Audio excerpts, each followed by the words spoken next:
Hello, so after playing the Little Nightmares 2 demo, I got my first taste of what horrors this game has in store for the player. The demo taking place in a heavily wooded area, where Mono, the main protagonist, would encounter his first enemy, the Hunter.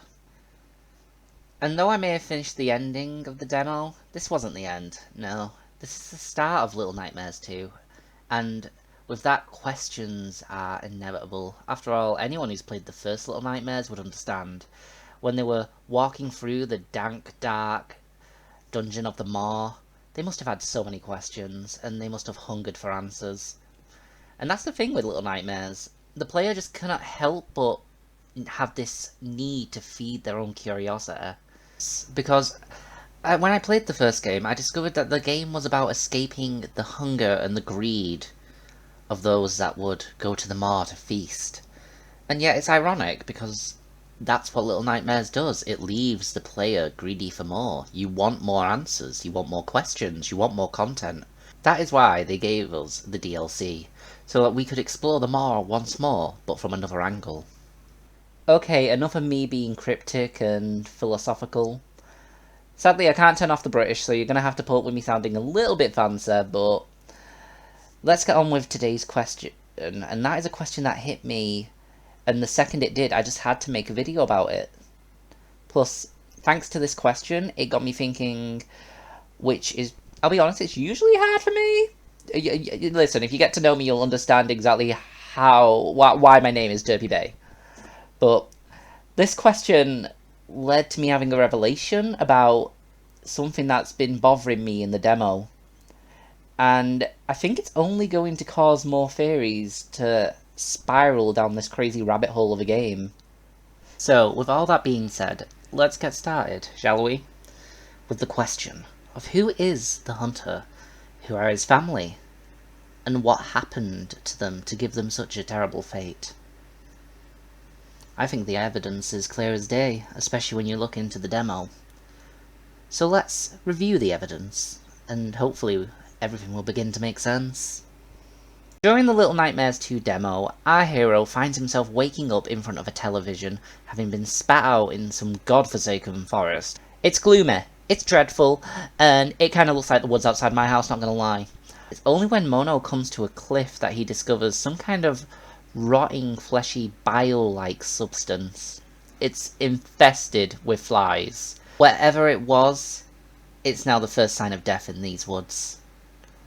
And sadly, those signs continue. The signs that this place isn't safe only get worse and worse. No, as Mono carries on, we start discovering things discarded in the woods, specifically cages, big enough to fit small animals in, or in Little Nightmares' case, children. This is the first sign of the Hunter that we encounter, though each step leads us to more. Mono finds a single shoe. And then a bag of bodies strung up. Not being funny, I would be turning around, I would be out of there. Thankfully, Mono isn't me.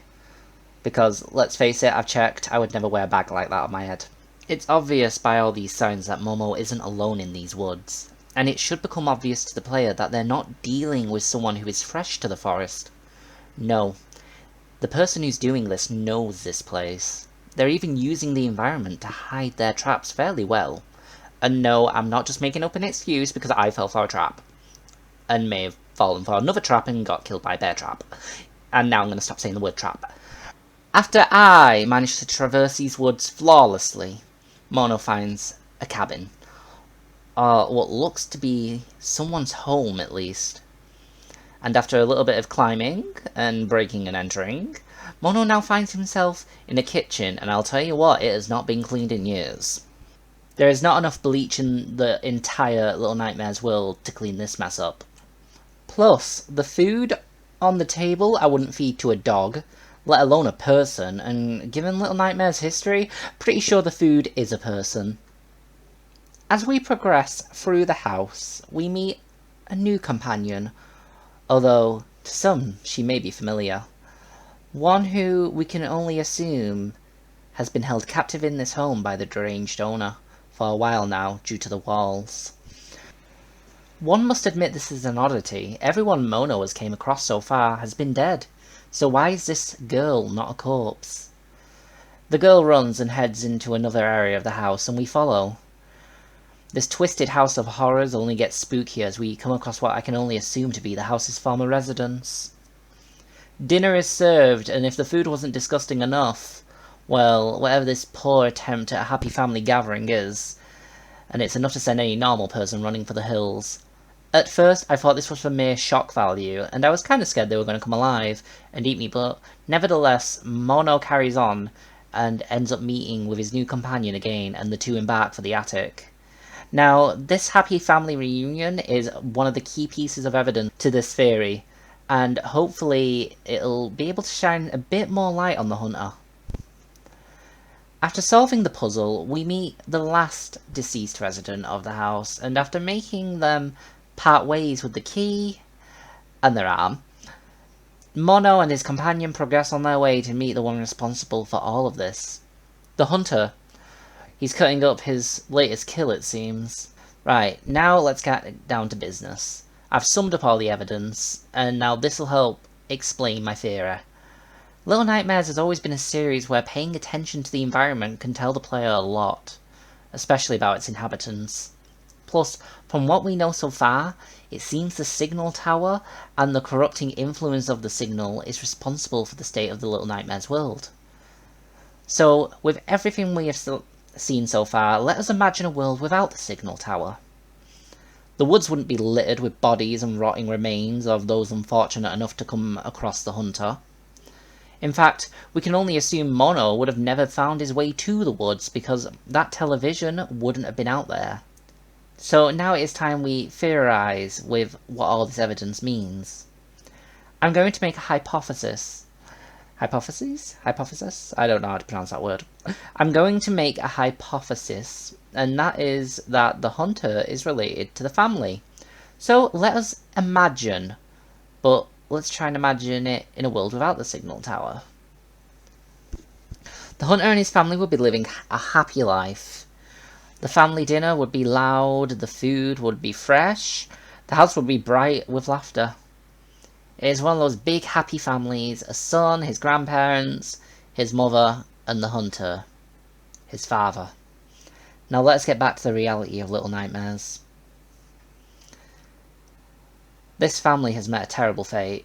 One, however, can notice the care that has gone into preserving them. Except for little Timmy there, his eye is kind of... I think there's too much stuffing, I don't know. It has been confirmed by the Little Nightmares 2 team that the hunter is into taxidermy. But my theory also explains why. In a world where the tower is being used to send out its corrupting influence through the television sets, it's rather easy to imagine what has occurred here. The hunter was corrupted by the signal, and he had been killing people for a while. Maybe it was to feed his family, maybe it was for sport. But either way, it was all thanks to the signal. Then, one by one, the family members met themselves a tragic fate at his hands. There are many possibilities as to why they could have ended up this way.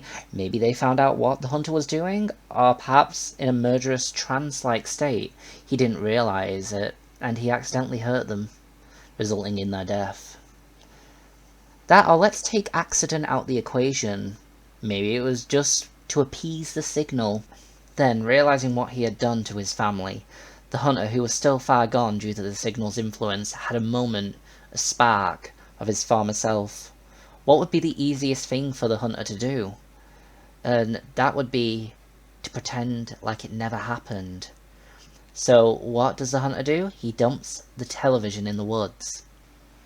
The very television our hero, Mono, arrives through. As for the family, they may be dead, but care has been taken to replicate some twisted form of normality. The corpses are all dressed up for a family meal, the table is set, food is on the table if you can call it that, and in the attic sits a woman staring out the window, maybe so she can watch or wait for her husband to return home from his hunt. This is my theory that involves the hunter. I believe he slaughtered his family. And to be honest, it's a pretty tragic one if it is correct. And this could also be why we find the girl who I have referred to as Mono's companion, trapped in the house. The hunter may be mad, but perhaps this is his attempt to save some form of his humanity, pretending he has a family still. The single act of keeping the girl alive? After all, she's been in that room for a while now. I mentioned the walls before. They've got markings on them, and he's even given her a toy. This theory implies that not only the family are the victims of the hunter, but they are more than that. Every one of all these corpses we've come across, aren't just victims of the hunter. They are victims of the signal tower, and if the signal tower works the way we think it does, then one could think of the hunter as a victim himself. I said at the start of this video, I had mentioned that you may be looking at Mono's companion differently. You may have noticed I never referred to her as 6, and that is because I don't believe that to be 6. At least, not the 6 we know. That's all the time we got for this video though. If you've made it this far, thank you so much for taking time out of your day to watch my video.